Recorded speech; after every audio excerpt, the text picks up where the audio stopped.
All right, everyone.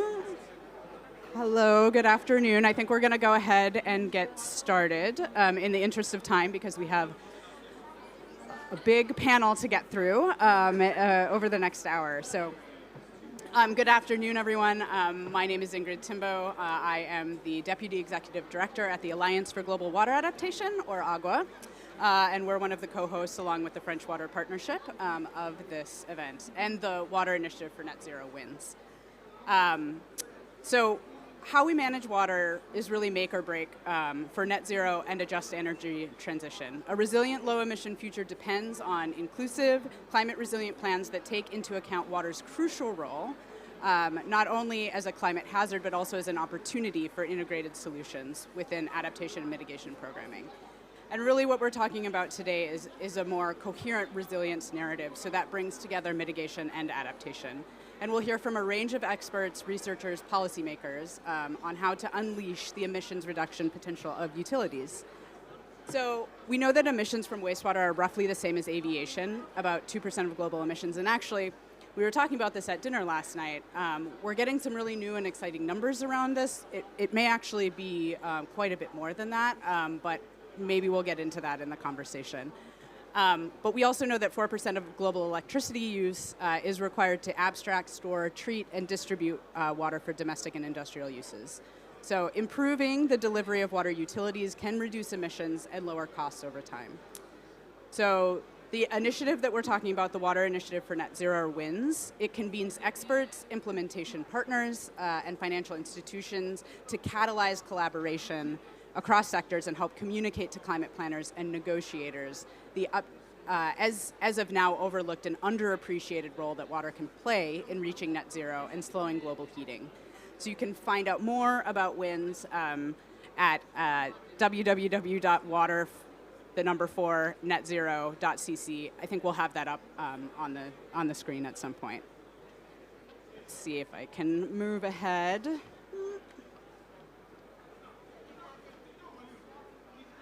Hopefully. Can you advance the slides if I can?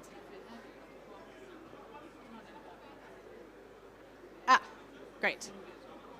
So we're going to move right into our case study presentation. So I'm going to ask the in-person panelists to join me up here now on stage. So we have Julieta Schallenberg, the Deputy Minister of Ecological Transition, the Fight Against Climate Change and Energy at the Government of the Canary Islands. Julieta, welcome.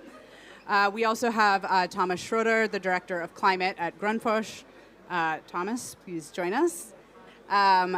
Online, we have Elizabeth Rianawati, the Director of the Resilience Development Initiative.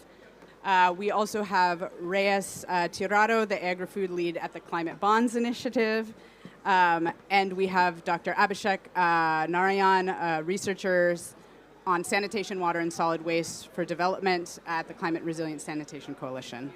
And then we're going to have a short video after that.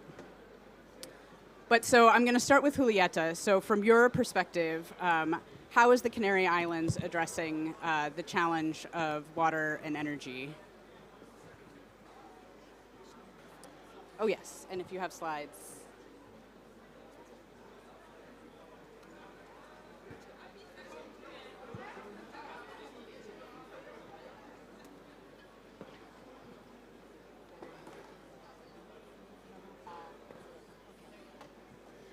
Okay, thank you very much.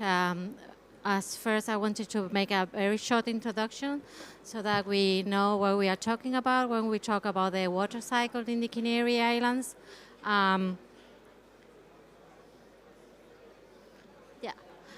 So for those that don't know where we are quite far away, somewhere in the middle of the Atlantic, nearby or in front of Morocco.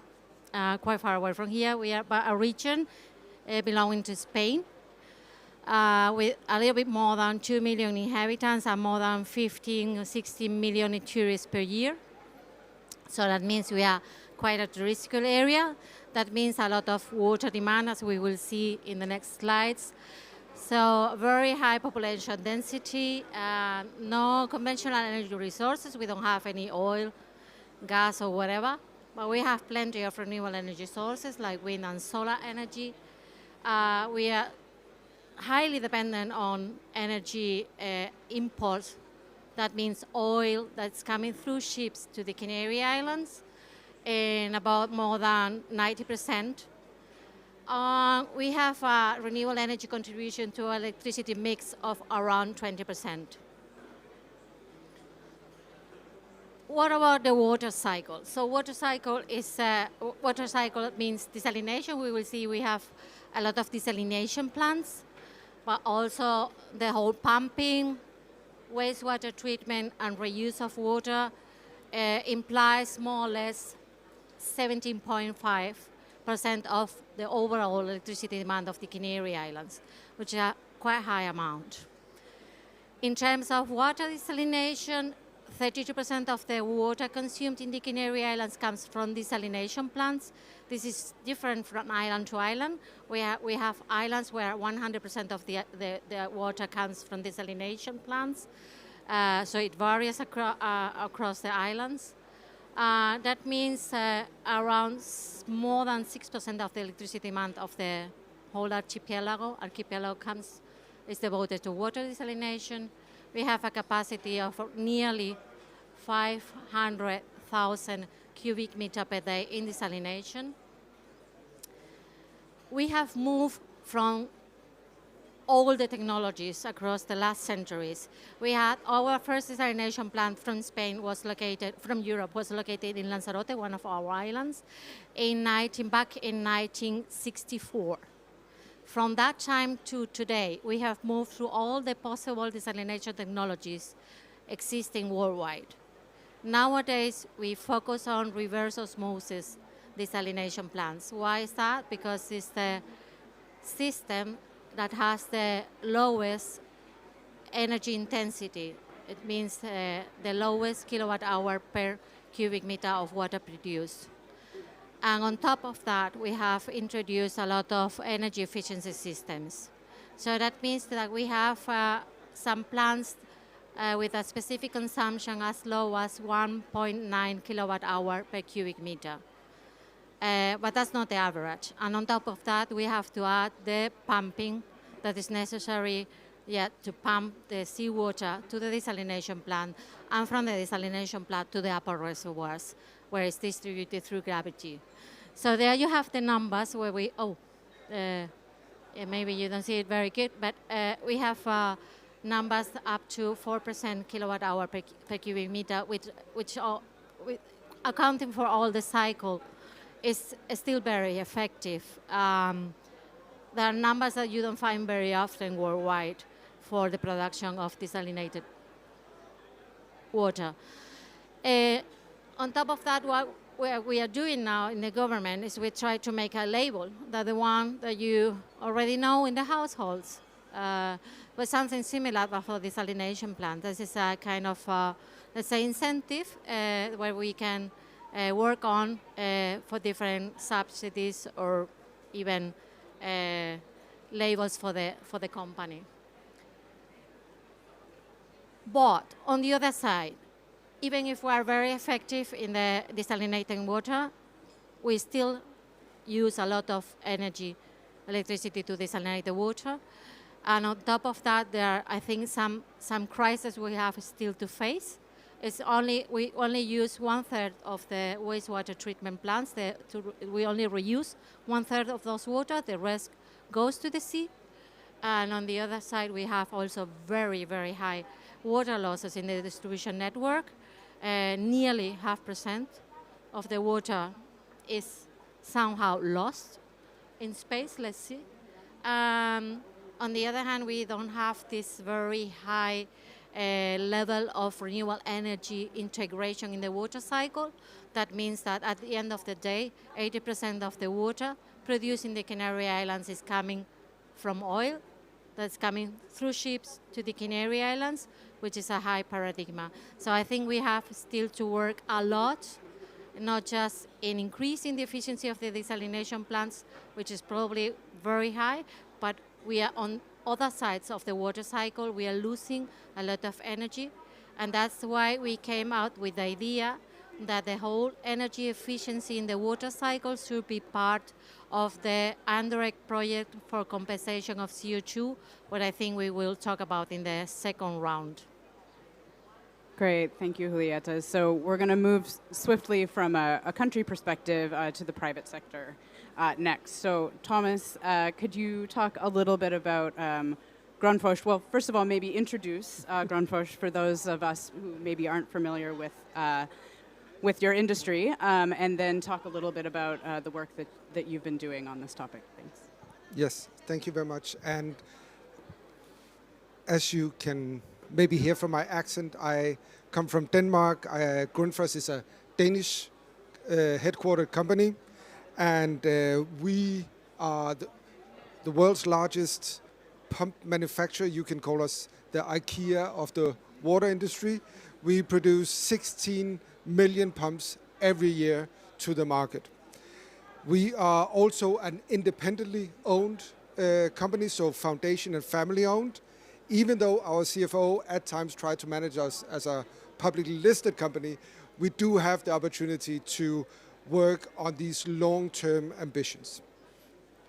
We were also the first water solution company with a near-term and long-term net zero target validated by the SBTi.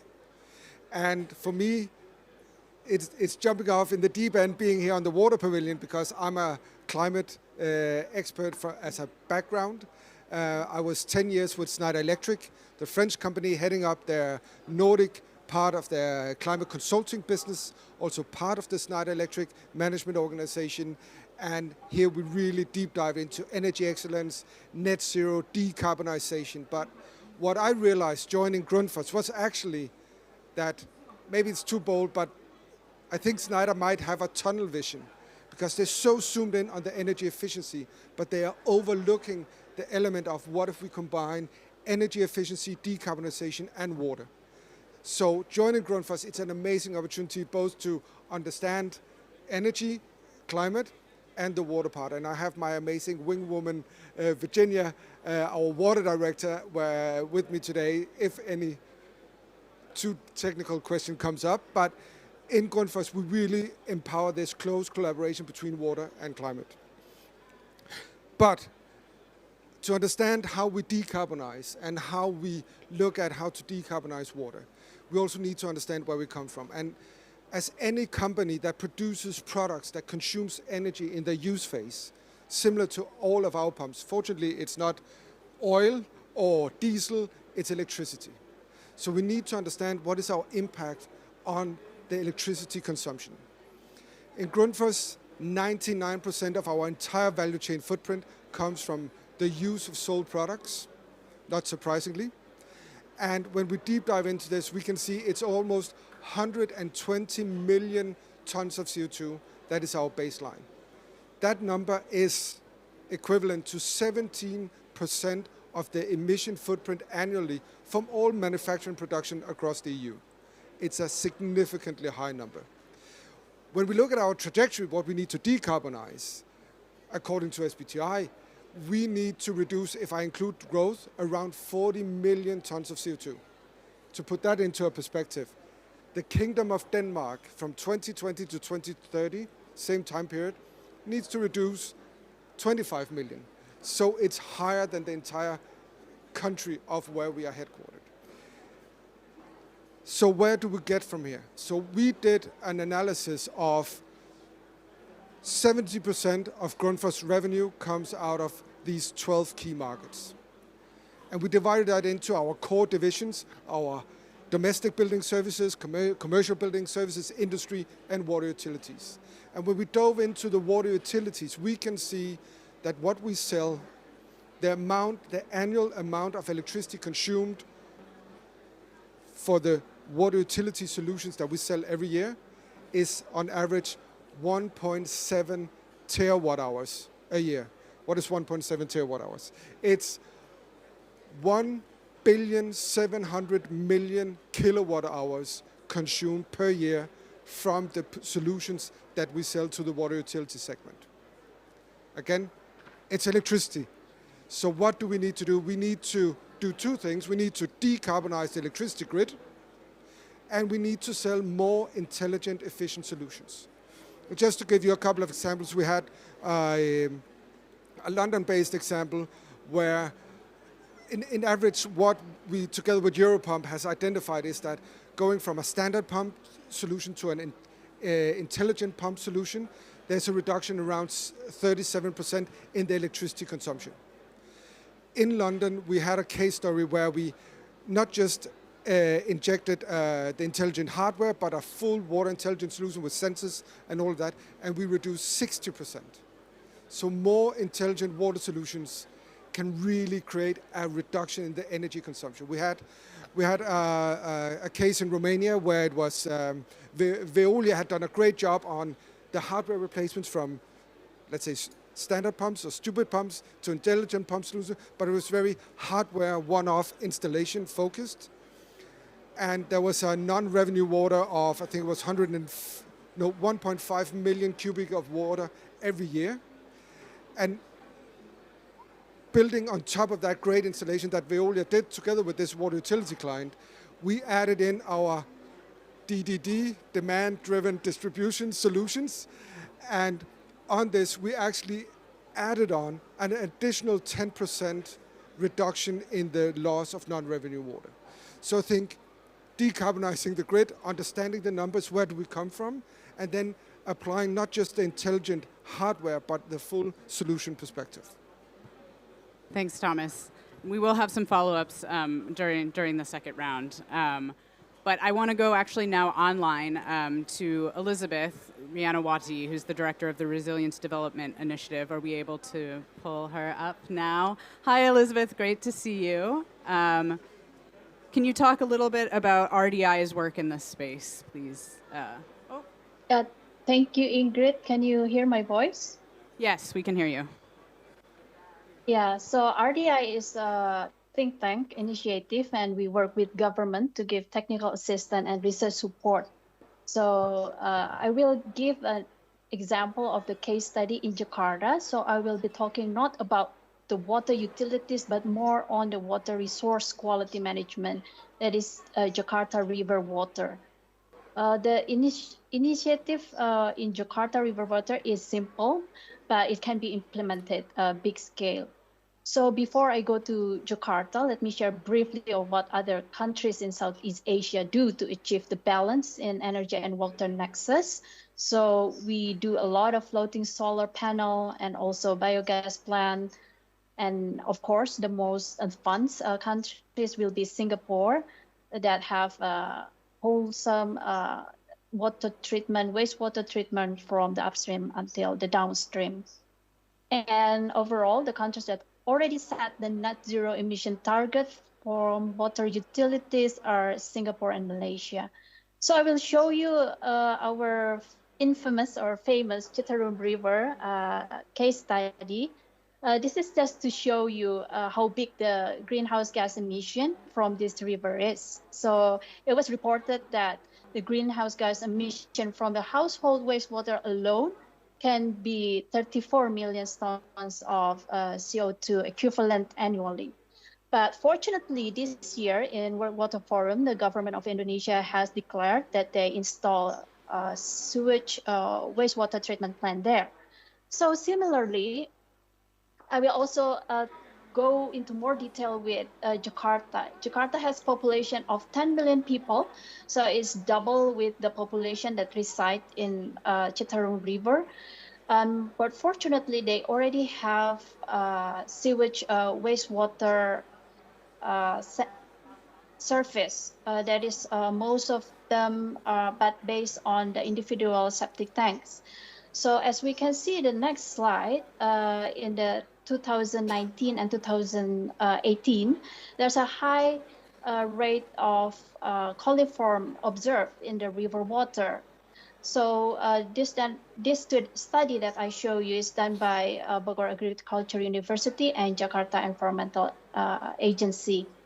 So not only the pollution from the household black and gray water, the river in Jakarta is also polluted from municipal solid waste. So we can see in the next graph, between October to December 2021, the volume of river waste was 121,000 of cubic meters. So it's within 3 months and equivalent to 70,000 tons of carbon dioxide.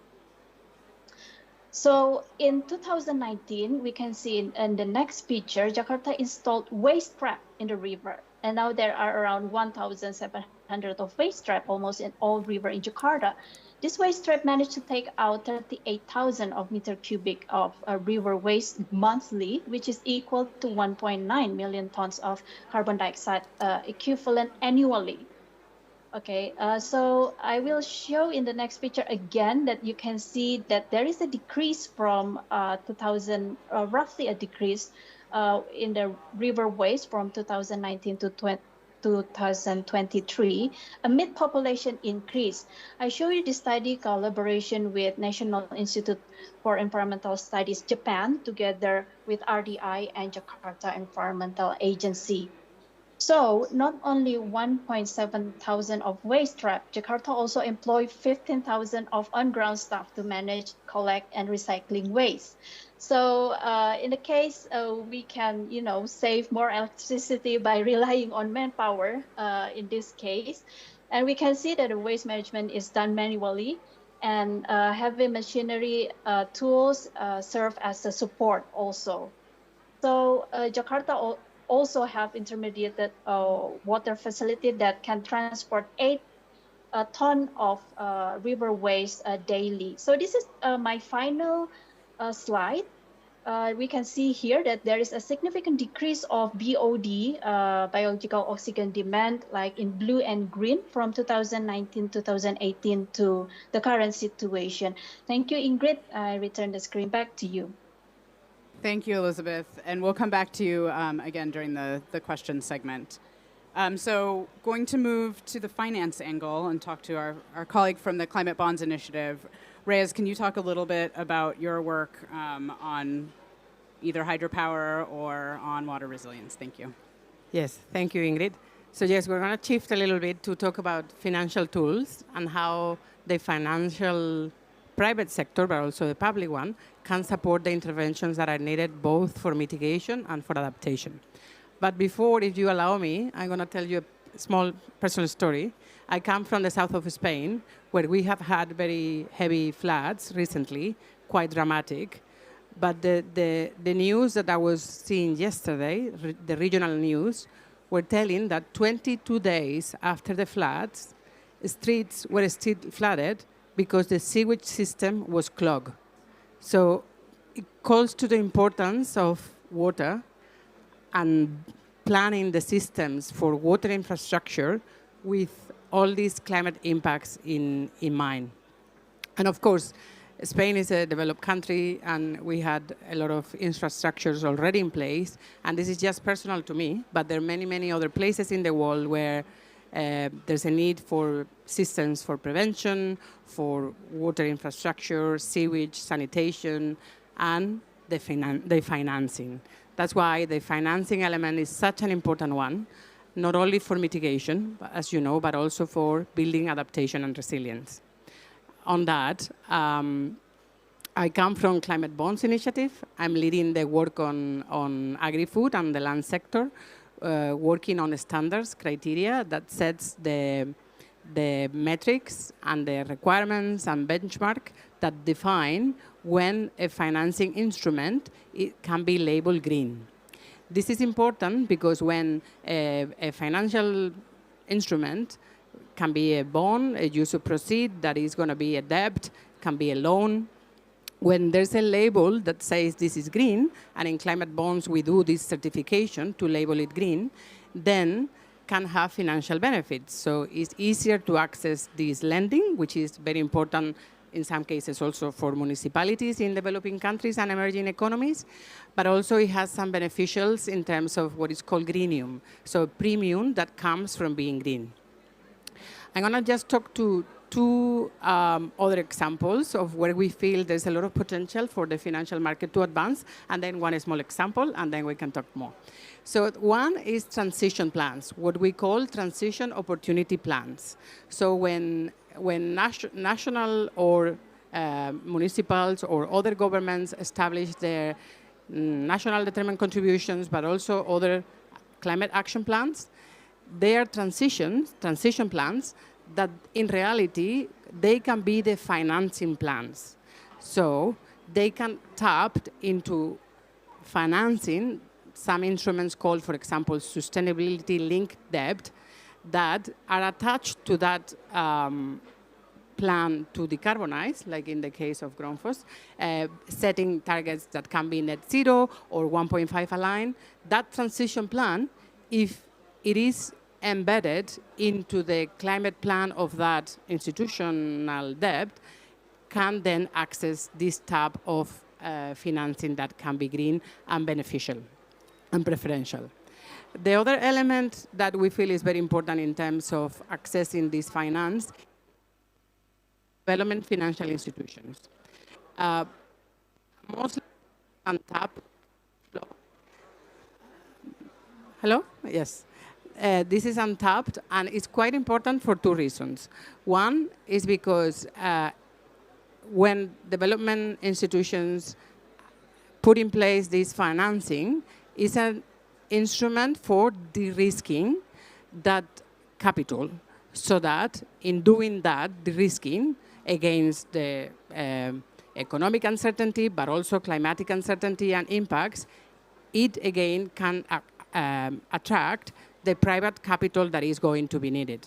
And I'm sure you've been hearing a lot this week here about the public capital that is needed, the public finance that is needed to support mitigation and adaptation in different economies, but also the private sector is going to have to tap in. And development financial institutions can help build this bridge between the public and the private. And lastly, just the example of a certified bond that Climate Bonds had certified last March.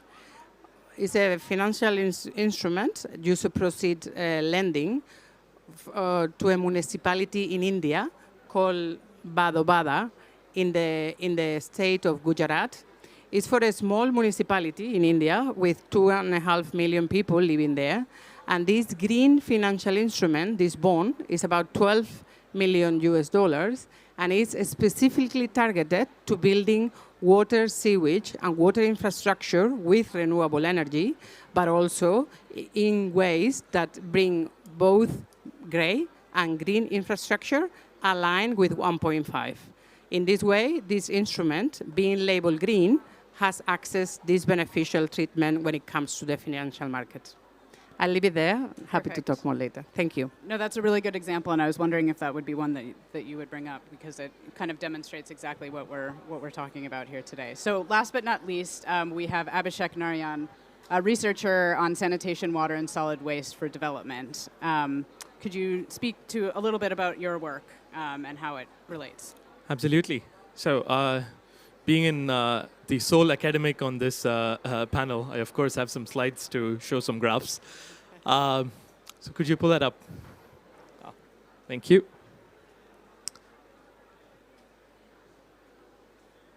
Okay, perfect. I'm going to try and give you some numbers with a big asterisk, which says what is the missing piece in the climate puzzle, and that's the emissions from sanitation. I'm going to throw some light on that.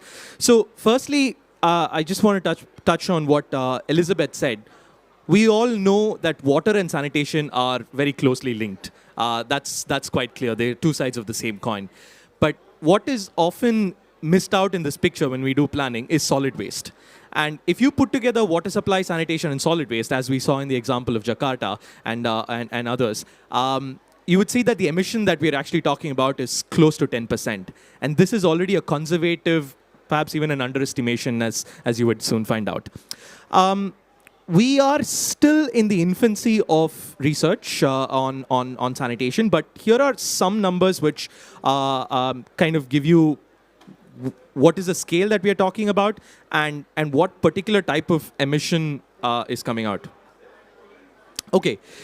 When it comes to sanitation, basics 101, there's typically, I'm being very reductionist here, but let's go with it. There's typically two forms. There's the sewered centralized form that many of us are aware of, and there's also the non-sewered sanitation form, which is when our waste is not being transported by pipes to a centralized treatment facility. Now, the centralized sewered sanitation, there's been a lot of research that shows that most of the emissions are basically from the pumping costs, from the transport, from the treatment at the infrastructure itself. But in just the last few years, and when I say few, I really mean like in the last 3-4 years, a lot of new information has come out which shows that the emissions from non-sewered sanitation systems, which is more than 50% of the world's sanitation systems that are in place, is significant. And it really depends on the type of system, the context, etc. But one example that is interesting is this is basically the sanitation service chain from your toilets to the pipes to treatment and end use. And those big black circles that you see is the emission estimation that has been made. And in the city of Kampala, this is one of the few places where there has been some research that was done. But we see that the number is quite high. It's about 50% of all emissions, and that includes transport, manufacturing, and every other form of emission that we can think of for a city is actually coming from sanitation. So that's a pretty big number. But of course, this number was not greatly validated in the field, but it still gives you a good estimation of the scales that we are talking about. And when, of course, we are in the COP, so I have to quantify all this in terms of scope 1, 2, 3 emissions. And typically, when it comes to sanitation, scope 1 is the designed emissions. We know that we need electricity to run plants, we need electricity to pump, and we know that there are some emissions that happen in the treatment process itself. So those are all the scope 1 bits, which are significant.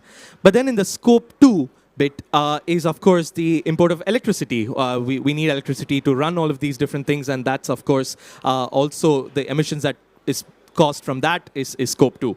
And then scope 3 is where we are disposing this waste and those unintended consequences, especially even if you're talking about recovery, etc., and all of that, including employee travel to the treatment site, to transport waste from one place to the a lot of this then comes under scope 3.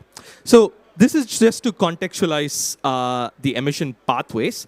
But one of the biggest things that has been missed in the puzzle is the fugitive emissions, which basically means the emissions that we did not kind of account for because our systems are failing. When you keep fecal waste underground, and that is meant to be emptied, let's say, once in 5 years or once in 10 years, and it's not, you're creating these anaerobic conditions which lead to a lot of methane emissions that are happening. And the longer you keep, the worse it gets. But when we started to estimate what this emissions typically look like, there's a very, very large range between, let's say, 1.74 grams per capita per day to almost 400. So this is a very large range, and it basically tells us that it depends completely on which context we're talking about. So we're not able to get one generic number for the entire world. I had a couple of more small things to mention, but at large, the important thing to note is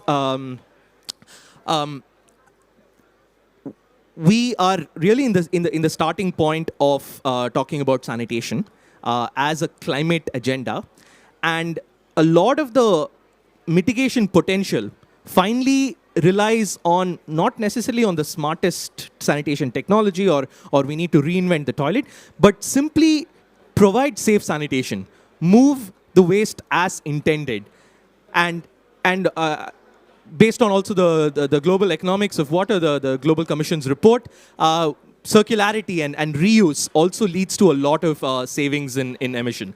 So these are strategies that I can talk a little more about as needed if there are questions. So thank you. Thank you, Abhishek. So we're going to close out this presentation segment with a short video from the Greater Paris Sanitation Authority, CIAP. I think we can cue that up. Is that correct? Unfortunately, they were not able to be here in person this year. Normally, they are here at COP with us, but they submitted this video instead.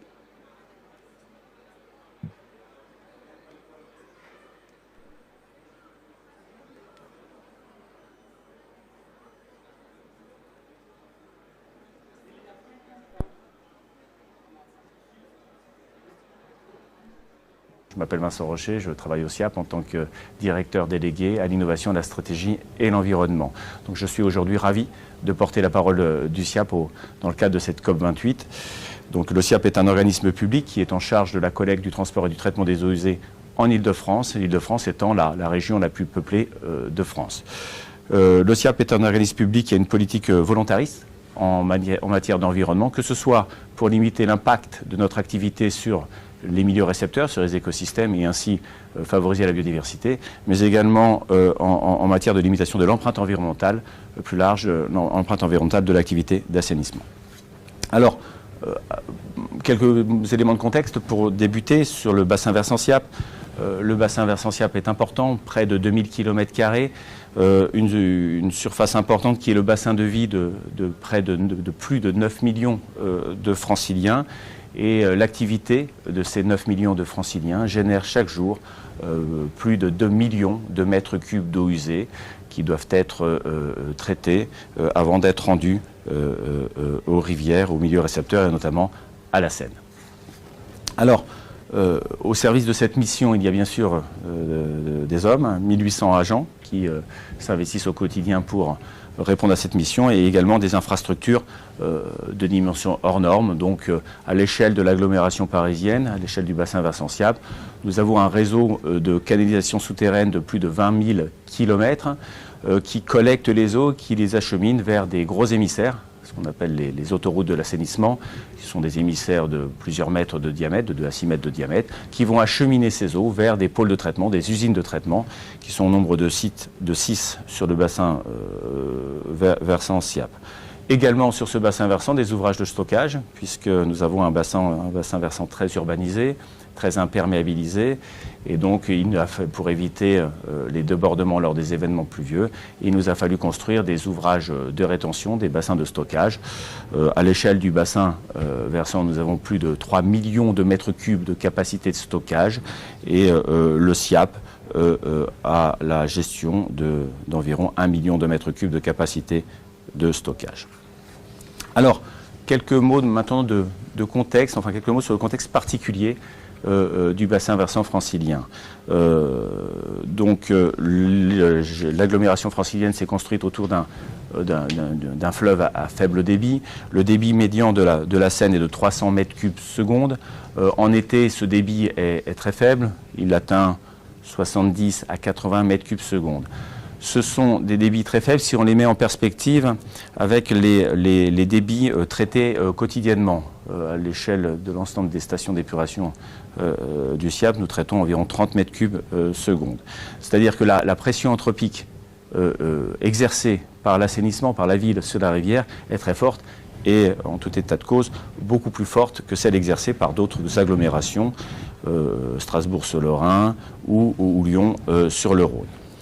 Malgré cela, et c'est ce que montrent les quelques graphiques qui vous sont présentés sur cette planche, malgré ce contexte difficile, les efforts qui ont été consentis pour moderniser le système d'assainissement francilien, à la fois moderniser le réseau et à la fois moderniser les stations d'épuration, notamment sous l'impulsion des réglementations européennes et nationales, a permis de limiter les quantités de matière rendue à la rivière et de ce fait en améliorer la qualité. On voit qu'aujourd'hui, depuis quelques décennies, on observe une amélioration, je dirais, continue du niveau d'oxygénation. On a des rivières aujourd'hui qui sont beaucoup plus aérées, oxygénées, qu'elles ne l'étaient dans les années 90 et plus encore dans les années 70. On voit également que les concentrations en éléments eutrophisants, en azote et phosphore, ont diminué de manière spectaculaire, notamment avec les investissements qui ont été menés dans les années 2000 pour se mettre en conformité avec la DRU, la directive sur les eaux résiduaires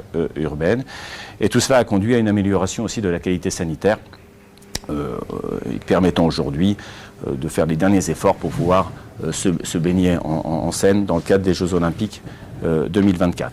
Et le plus bel indicateur de ce retour de la qualité, eh bien, c'est la biodiversité, avec notamment une biodiversité piscicole, avec une diversité piscicole, puisque dans les années 70, on recensait en Seine à peine 3 espèces et qu'aujourd'hui, on recense dans nos rivières, en Seine et en Marne, plus de 30 espèces de poissons, et notamment des espèces polluosensibles. Également, vous indiquez que le SIAP a une culture d'innovation très forte, qui est très ancrée historiquement, avec, comme le montre la petite frise derrière moi, des expérimentations qui ont été menées sur nos différents sites industriels depuis fort longtemps. Dès le début du siècle dernier, on expérimentait sur nos installations des procédés avant même que nous ayons la première station d'épuration qui a été construite à l'aval de l'agglomération francilienne sur le site d'Achères, la ville d'Achères, en 1940. Donc aujourd'hui, nous avons maintenu cette culture d'innovation importante en maintenant des partenariats forts avec des grandes institutions de recherche, notamment l'INRAE, l'École des Ponts Paris-Tech, Sorbonne Université et bien d'autres. Et nous avons cette volonté d'avoir une innovation à la fois qui nous permette d'avoir le bon éclairage pour faire évoluer nos infrastructures et pour nous assurer qu'elles répondent bien aux enjeux, et notamment aux enjeux environnementaux de demain, mais également une innovation qui soit très proche de nos problématiques du présent, avec une vraie volonté de se servir de l'innovation comme un levier de progrès pour faire évoluer nos pratiques d'exploitation, de maintenance. On croit vraiment que l'innovation incrémentale est une réponse aux enjeux de sobriété et de limitation de l'empreinte environnementale. Alors, ces enjeux, pour finir cette présentation, on pourrait les présenter de manière un peu schématique, de la manière suivante. Le premier enjeu, qui est évidemment essentiel, c'est d'être capable de construire et d'exploiter des systèmes industriels qui nous permettent d'atteindre les objectifs réglementaires ou stratégiques. Il y a maintenant quelques décennies, il a fallu traiter le carbone. Puis nous avons dû nous mettre en conformité avec la réglementation européenne pour être capable de traiter efficacement l'azote et le phosphore et ainsi réduire les phénomènes d'eutrophisation qui étaient importants à l'aval du bassin versant Seine-Normandie. Aujourd'hui, on appréhende la question et on traite la question des micropolluants biologiques, des germes, dans un contexte de qualité sanitaire et de baignade. Donc on voit bien qu'on doit les exigences et le rôle de la station d'épuration ne fait qu'évoluer au cours du temps. Deuxième enjeu important aujourd'hui, et c'est la raison pour laquelle je suis vraiment ravi de faire cette présentation dans le cadre de la COP28, le changement climatique et la nécessité pour nous de contribuer à son atténuation. Donc notre secteur eau et déchets contribue au changement climatique. À l'échelle mondiale, on estime à peu près 2 milliards de tonnes de CO2 les émissions de notre secteur industriel. Au niveau national, nous avons un cadre réglementaire, une stratégie nationale bas carbone qui est très ambitieuse en la matière, avec des objectifs de réduction de nos émissions importants dès 2030, avec moins 37% de nos émissions en 2030 pour ensuite être encore plus performants à l'horizon 2050 avec moins 66%. À l'échelle du SIAP, à l'échelle de notre activité d'assainissement, on estime nos émissions à peu près à 700 000 tonnes des CO2 annuels. 60% de ces émissions, mais ce sont des émissions directes liées à nos activités et 40% des émissions indirectes. Alors pour atteindre ces objectifs de réduction, il est évident qu'il faut activer les deux leviers, à la fois les émissions indirectes en essayant de privilégier, d'intégrer le critère carbone dans nos choix de réactifs, dans nos choix de matériaux, dans nos choix d'équipements, dans nos choix de construction également. mais également agir sur les émissions directes. Donc c'est ce que nous faisons actuellement. Il faut savoir que quand on regarde nos stations d'épuration et qu'on regarde les émissions directes, on se rend compte que nos bassins biologiques, le traitement biologique impacte fortement ces émissions. Les émissions du protoxyde d'azote, qui est un puissant gaz à effet de serre, contribue à lui seul à près de 40% de nos émissions de CO2. C'est la raison pour laquelle depuis maintenant plus de 5 ans, nous travaillons activement dans le cadre de la programmation scientifique au développement de systèmes de mesure, de systèmes de régulation qui doivent nous permettre aujourd'hui de maîtriser et de réduire les émissions de ce puissant gaz à effet de serre.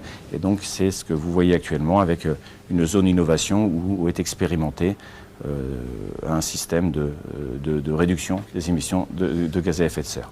Alors, parmi les grands enjeux, il y a évidemment les enjeux de sobriété, sobriété en énergie, sobriété en réactifs. Gardez à l'esprit qu'à l'échelle de nos installations industrielles, ce sont environ 100 000 tonnes de réactifs qui sont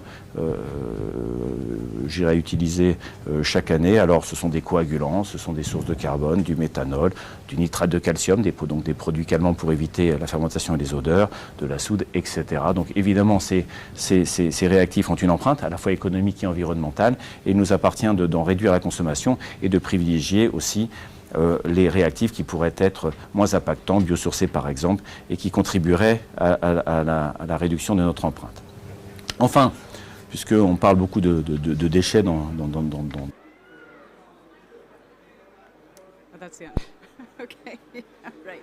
I apologize for all the non-French speakers that the translation was very difficult to see. It's probably a good point or a good time to point out that the Water for Climate Pavilion records all of these sessions. So if you want to go back and you can take a look at the video with the translation at the bottom.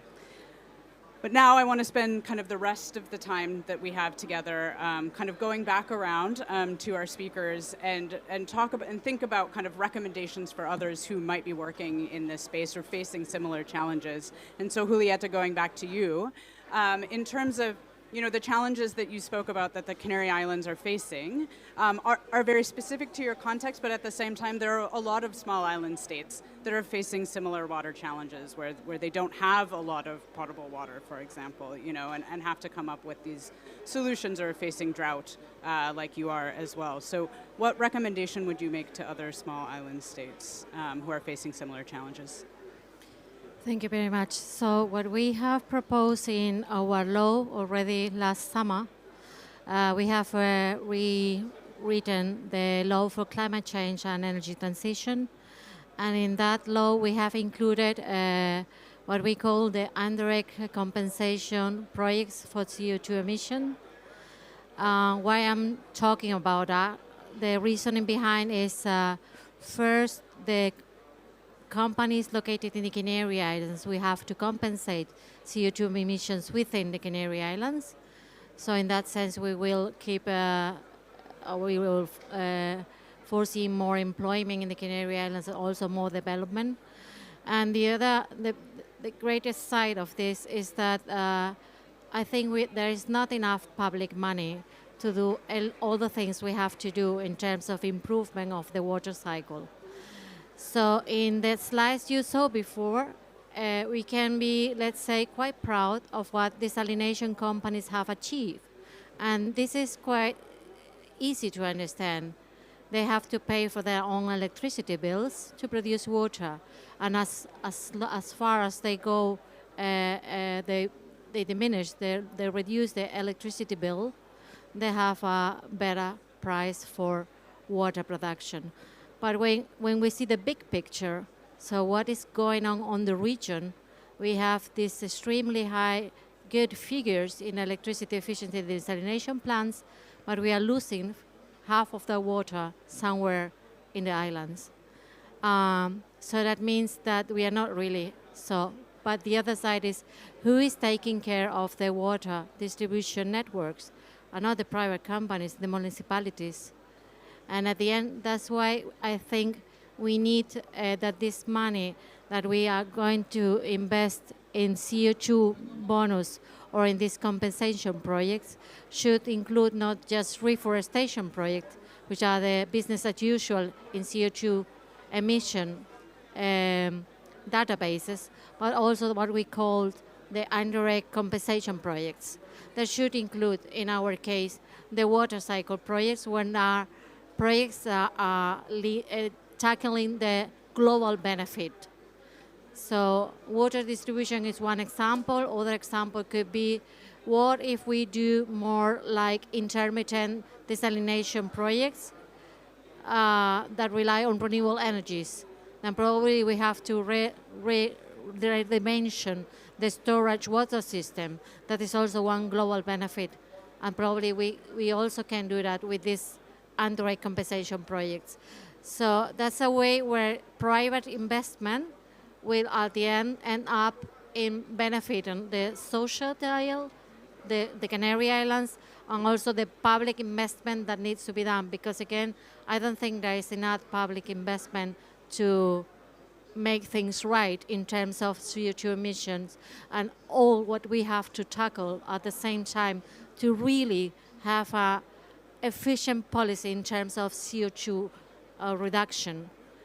So that's the proposal we came up to try to link the private sector to our database in terms of indirect compensation projects and to include the water cycle efficiency in those projects.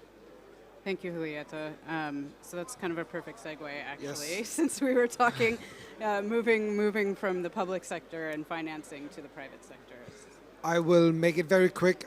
Two things, one on finance and one on scalability. On finance, we need to address the systemic challenges on how we make decisions today, on how we procure our solutions. Right now, we are in a very CAPEX initial investment focused in our decision making. But when we look at it from an OPEX operational expenditure perspective, it's 5, 80, and 15.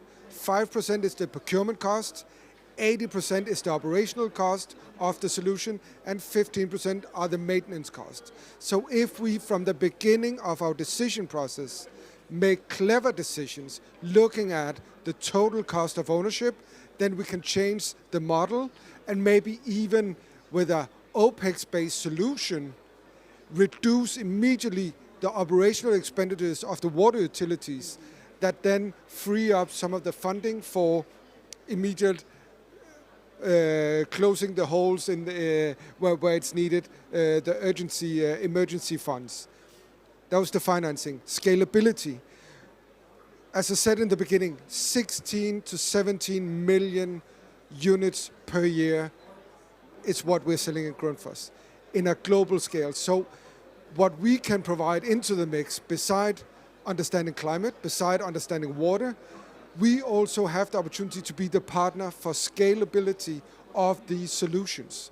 Because we have the distribution network, we have the, not everywhere, but we have understanding of what is needed to get on the ground, and we have the partner network that is needed to distribute this. So finance and scalability. Fantastic. I'm going to go back to Elizabeth online and keeping on this theme of scalability.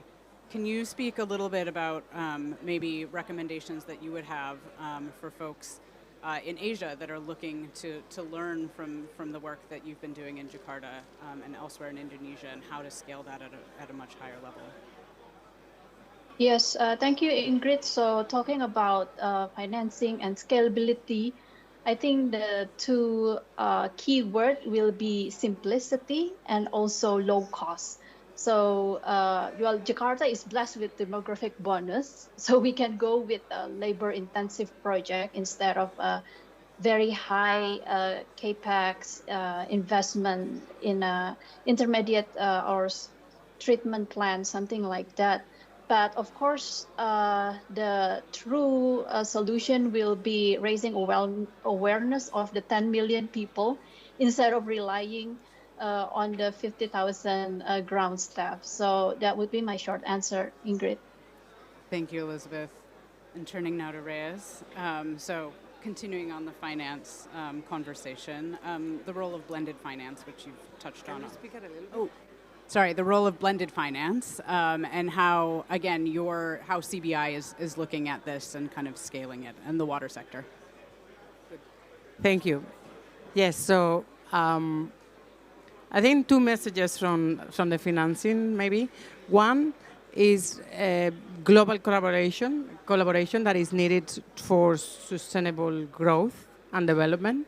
And one example maybe is on transition bonds, so in sustainability-linked debt, that, for example, it has been hard to pick up. It can include CapEx and OpEx, so those are plans for transition that can include the whole operational cost of a transition for many years.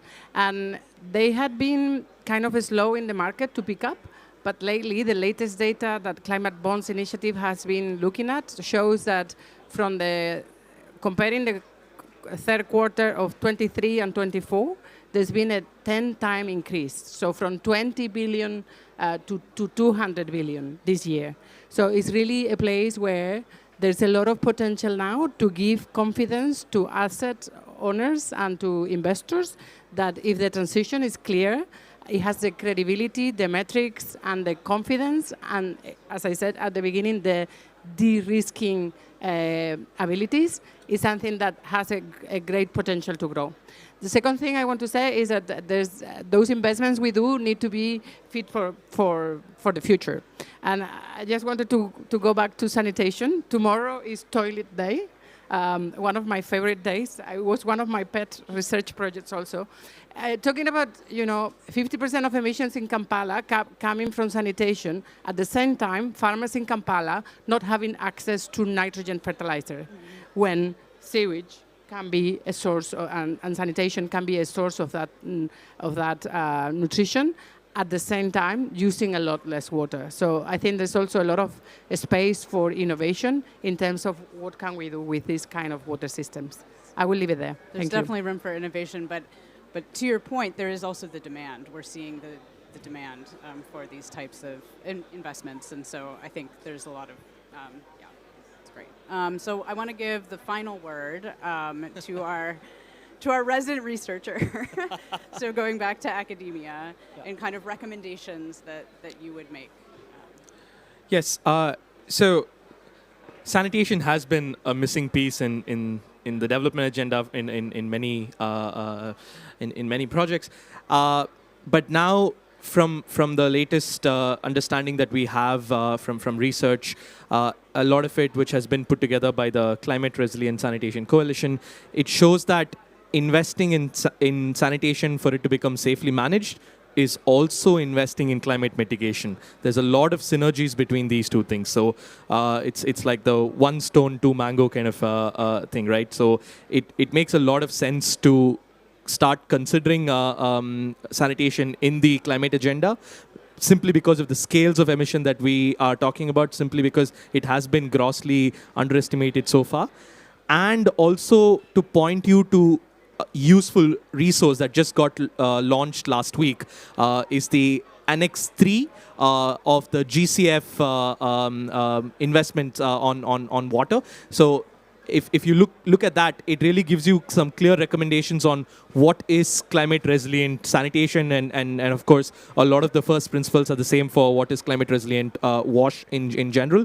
So that would be my recommendation. So people like Reyes from the Climate Bonds Initiative, as you are developing standards for investments, for benchmarking, these kind of useful resources are going to be are going to really catalyze funds to come into the WASH agenda, and particularly because the agenda is more and more becoming synergistic. So I think that's my key message here. There's definitely still more work to do, but I agree. We are finding those synergies, and that's what today is all about, and all of these sessions here. So I want to take this off. I want to go ahead and thank our panel for joining us here today.